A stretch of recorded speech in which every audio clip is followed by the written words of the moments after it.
sunset over New York. It's July the 4th, one of the biggest dates in America's calendar. Independence Day. Excitement fills the air. New Yorkers make their way to the dockside for a front row seat at one of the biggest shows on Earth.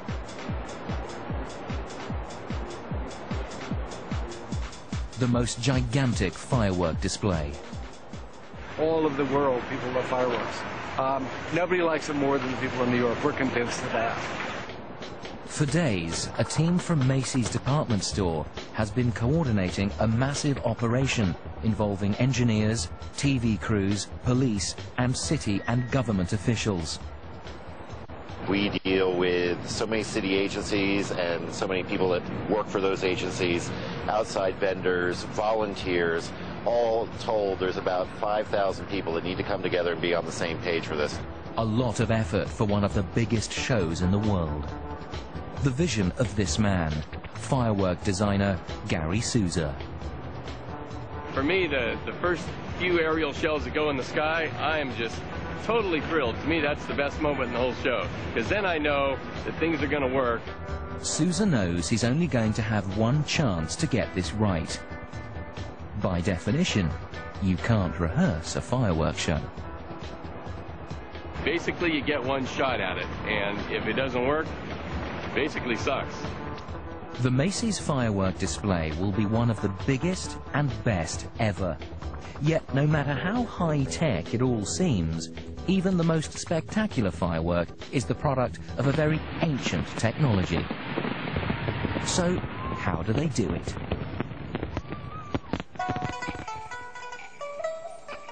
The story starts half a world away. In the Chinese city of Liuyong, they know all there is to know about fireworks. Because fireworks is about all this town makes. Indeed, fireworks are so central to the city's way of life that they've even put up a statue to honor them.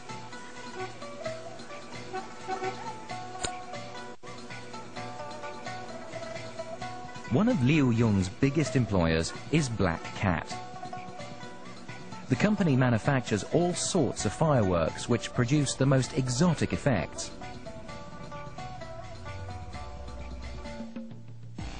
But for all the modern packaging, the fireworks we use today remain the products of ancient techniques developed by the Chinese 2,000 years ago, here in the hills surrounding Liuyong. They still make fireworks in these hills. It's too dangerous to do it anywhere else. And this is why. Black powder, the Chinese call it, a blend of charcoal, sulfur and potassium nitrate. By themselves, each of these chemicals is harmless enough, but once they've been mixed, look out.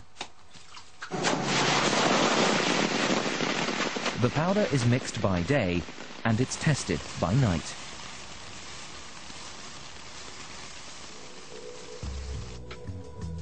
Black powder was invented here 2,000 years ago. Put a match to it, and it does this. The potassium nitrate in the mix acts as an oxidizer. In other words, when heated, it creates oxygen to make the other ingredients burn fiercely. But the ancient Chinese alchemists soon discovered something else interesting about black powder.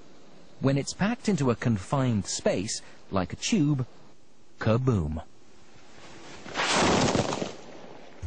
Pyrotechnicians call this effect the bursting charge.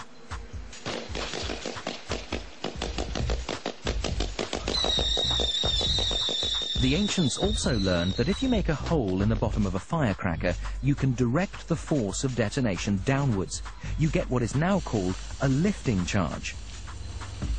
And that's what makes a firework fly.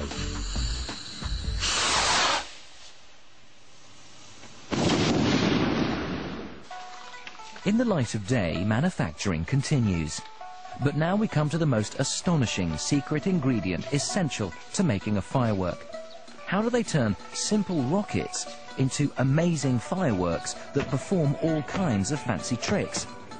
How do they create the cascades, the clusters, the rings, the starbursts? The secret ingredient is rice. These pellets are filled with gunpowder. The Chinese call them pearls, and they're made from dried rice husks which have been coated with a slow-burning mix of powder and glue. The pearls stop the gunpowder from exploding all at once. To get multiple effects, pack the pearls into spheres called shells. To get different colours, add different kinds of mineral salts. Strontium for red, barium for green. To get sparkle, add flakes of aluminium. Link the shells to the main charge by time delay fuses. Light the rocket, and you'll set off a spectacular chain reaction. Each wave of rice pellets ignited by the detonation of the previous wave.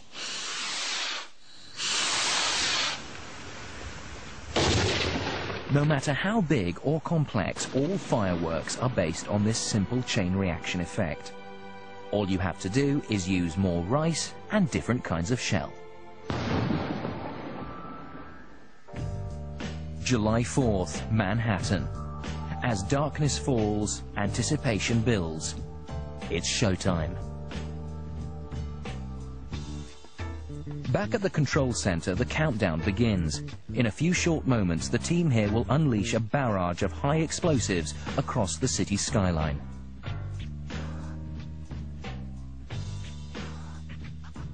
Quite suddenly, it begins.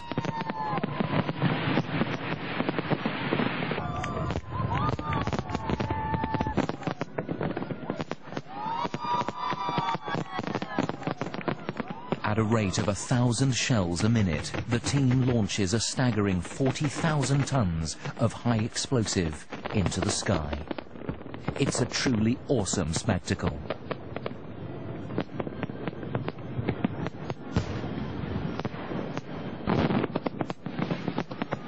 The technology may be 2,000 years old, but there's still nothing to beat a firework display. I love the fireworks the best. There's something magical about them. This was the event that caused me to want to do events for the rest of my life. An amazing sight, and it all comes down to a bit of chemistry, a lot of rice, and a simple chain reaction.